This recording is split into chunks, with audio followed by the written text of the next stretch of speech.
Do you like the thrill and adventure of opening up booster packs? Do you like the mystery of not knowing what's coming up next and then being utterly surprised when something awesome appears? Now, what if I told you that we can put that feeling into a deck? Let's talk about that.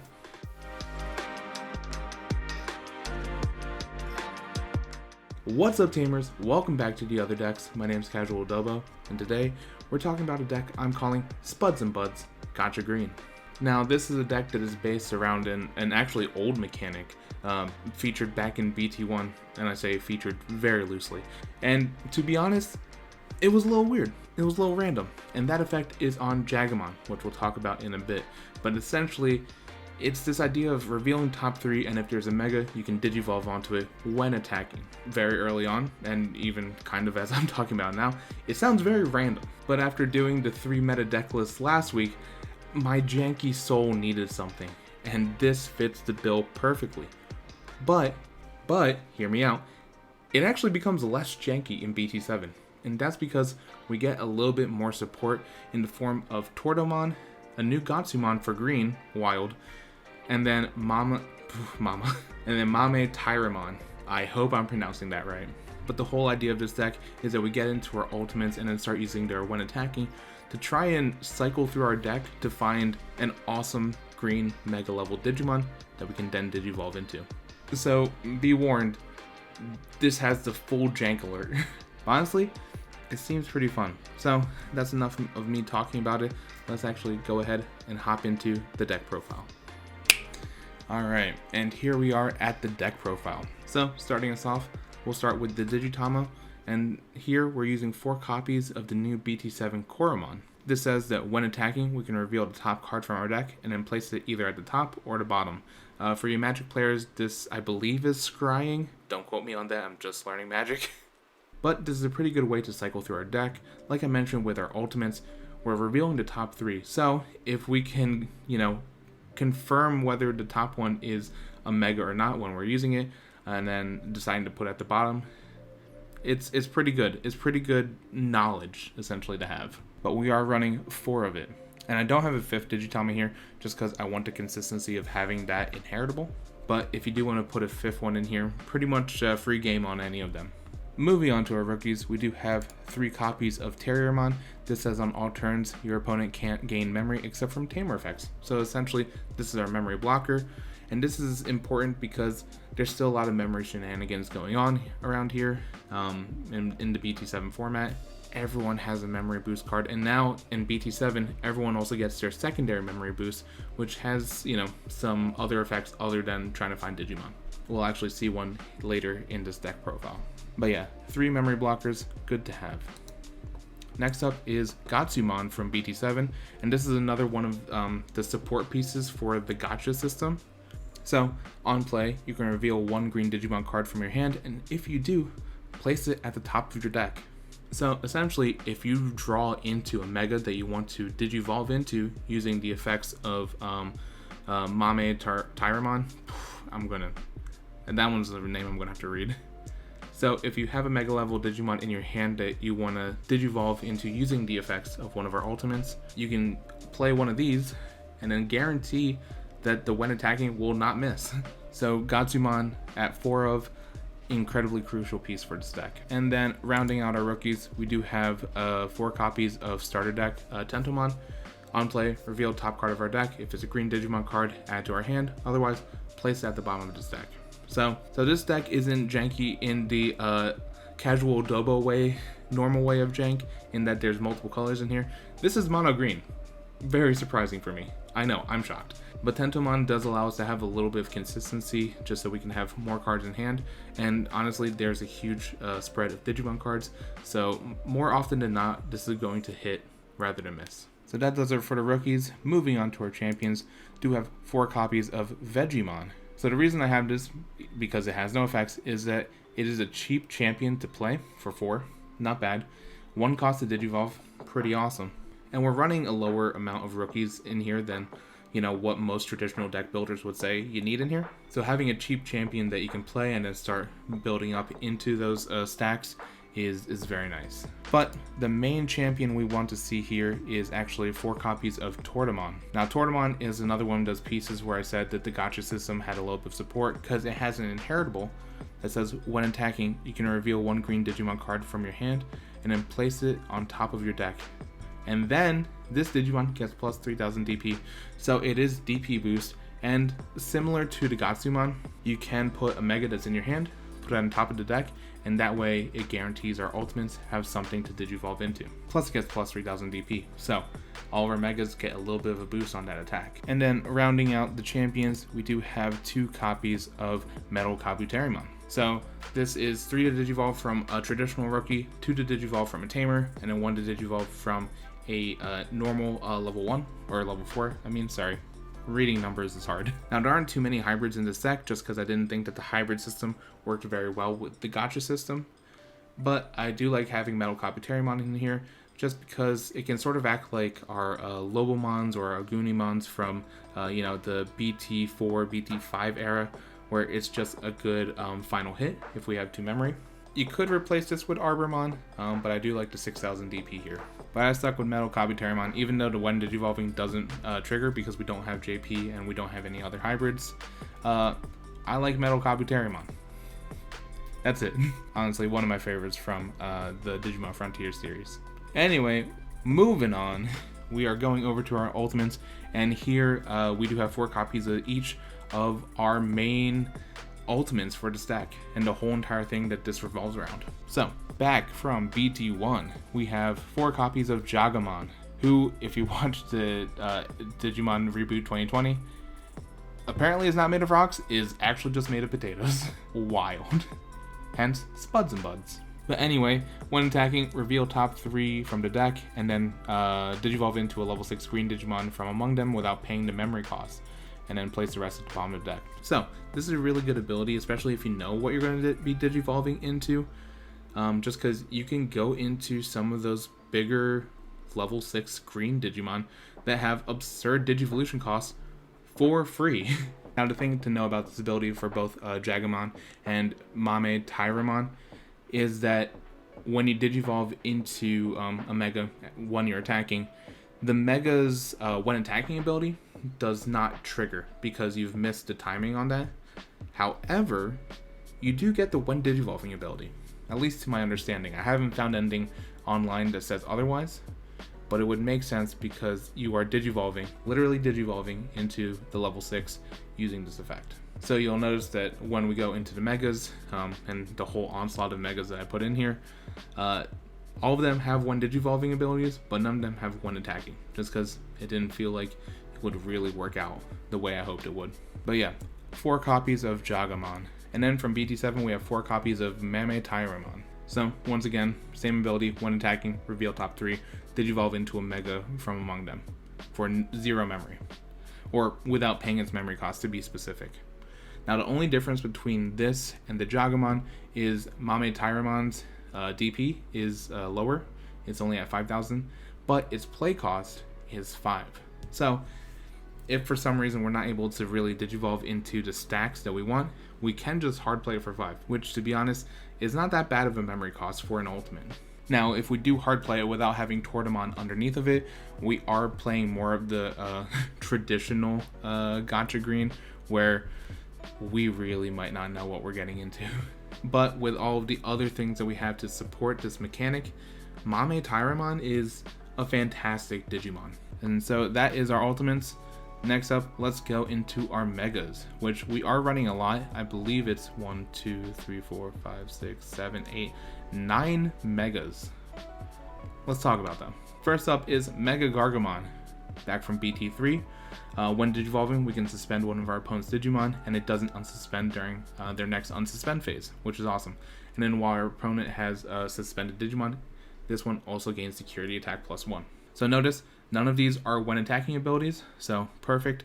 If we can Digivolve into this, we don't have to pay to 4 to Digivolve, and we get security attack +1, which is awesome. Next up, we do have 1 copy of Imperial Dramon Dragon Mode, and I like this one a lot just because it has piercing. So if we have it in hand, we can use something like a Tortamon, maybe Gatsumon, put it at the top of deck, Digivolve on top of our ultimates, and we gain piercing. So we can confidently swing into, you know, say our opponent tapped one of their, now I'm mixing up my Magic and Digimon terminology. Oh boy. So say our opponent attacked with something that's less than 12,000 DP. We can declare an attack with our ultimates into those, trigger Tortimon's ability, put Imperial Dramon Dragon Mode on top of the deck, then reveal it, and then Digivolve into it. It has piercing, because it just inherently has piercing.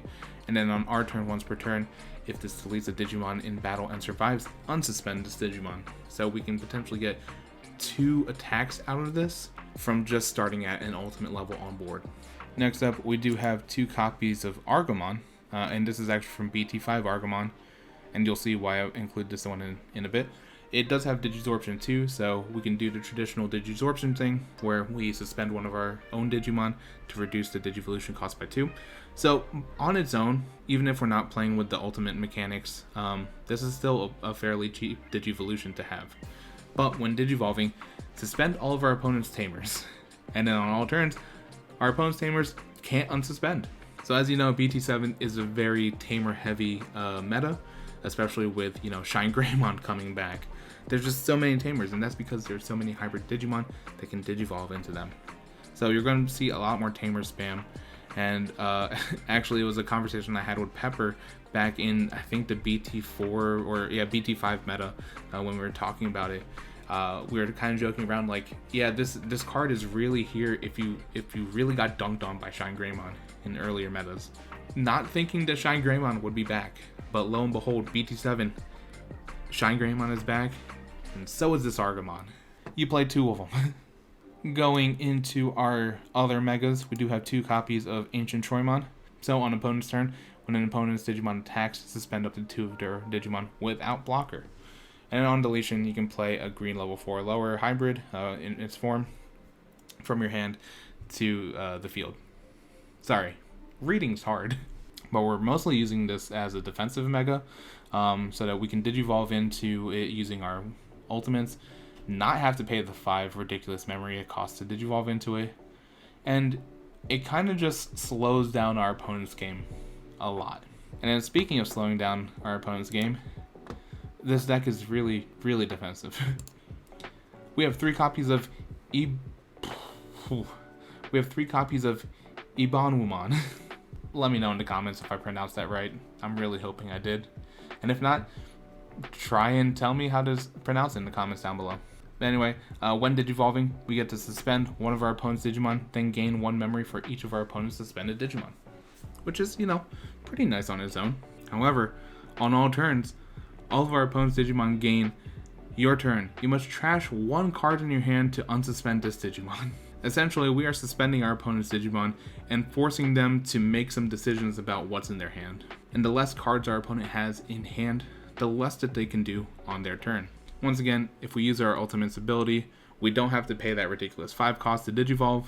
And really, as you've seen kind of with our megas, they're all kind of defensive. There's a little bit of offense, but they're mostly defensive. The whole point of this deck is to use our ultimates to get into our really defensive megas, and then hopefully swarm the board with them a little bit. Now, if you could imagine having the opportunity to have this mega combined with Ancient Troymon, wild. Even things that unsuspend multiple times during the main course of a turn, that is huge defensive barriers. But I'll say, you know, just because I chose these megas doesn't mean that these are the megas that have to be in this deck, in Spuds and Buds Gacha Green. When you're going through it, you can insert whatever megas you want, and this is kind of an awesome deck in the sense that there isn't one particular playstyle. If you want to go super aggressive with your megas. You want to go super defensive like I did, go super defensive. The world is your oyster. But these are the megas that I chose just because I feel like these megas are the ones that gain the most from having this when attacking ability from our ultimates. Now, moving on to our options, we do have 1 copy of Hidden Potential Discovered, of course, 0 cost, and then next time one of our green Digimon Digivolves, we can suspend one of our Digimon to reduce the memory cost by 5. And this is useful when we don't want to use our ultimates when attacking ability, just because, as you've seen, there's a lot of when Digivolving abilities.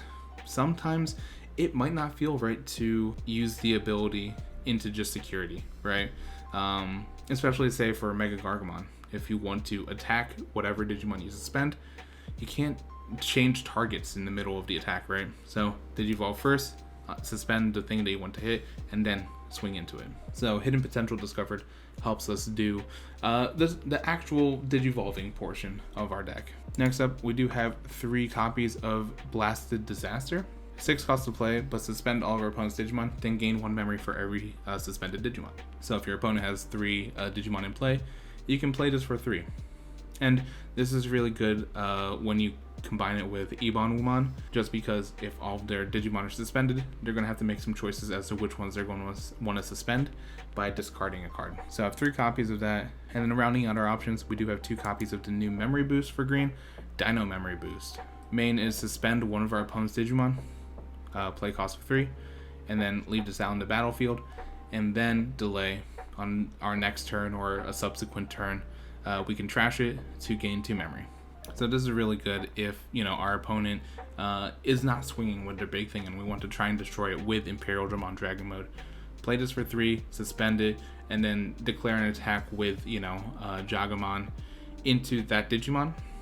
Reveal top 3, get Imperial Dramon Dragon Mode, you know, assuming you have it with the Tortamon. And this is a very combo-y deck. But Dino Memory Boost in general is a fantastic card to include in this new strategy that we're doing. And then to round out the deck profile, we do have 3 copies of Mimi. This is a memory tamer and also does some pretty cool things if we have a level 5 green Digimon in play. You've probably seen Mimi a lot. I'm not going to talk too much about her. And then 3 copies of Izzy and Mimi. So, start a turn.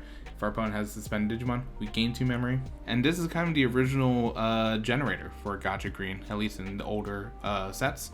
Just because on your turn, when you attack with a level 5 green Digimon, any level 5 green Digimon, you can suspend this tamer to reveal 3 cards from the top of the deck, and then Digivolve into a green level 6 from among them without paying the memory cost. Then place the rest at the bottom. So I include this here just because, 1, it's an awesome memory gainer if our opponent has suspended Digimon, but if we are kind of going in blank and not really knowing what's at the top of our deck because we don't have a Tortamon, because we don't have a Gatsumon, we can use this in combination with our ultimates to cycle through our deck twice. So if we miss on the first one, because of this, we can search another 3. Now I believe that when attacking, you have to trigger everything at the same time, and then even if you Digivolve into a level 6 on the first trigger, it just means that the other triggers fizzle, you know? But if you miss on the first one, that means you have the opportunity to go again and try your luck. And we are running 3 of these, so if you do happen to get all 3, you can cycle through your deck, you know, 4 times off of 1 swing. Hopefully you don't miss all 4 times, but it's certainly possible to do it. And with that much cycling, it also means that things going to the bottom of our deck isn't the most problematic thing in the world, just because there's a pretty good chance for it to bubble up to the top of our deck again. But that is a deck profile. Spuds and Buds, Gacha Green. Let me know in the comments below what you think about this deck. I know it's super wonky, it's super silly, but honestly, it seems like a lot of fun and just good old random disorganized chaos, which I love. And if you love that energy too, hit subscribe and hit the bell notification icon. That way you're notified next time I bring more chaotic energy into your life. And if you enjoyed this video, please give it a like down below. Thank you so much for watching this video. Really appreciate it. And Tamers, don't forget to go rogue. I'll see y'all later.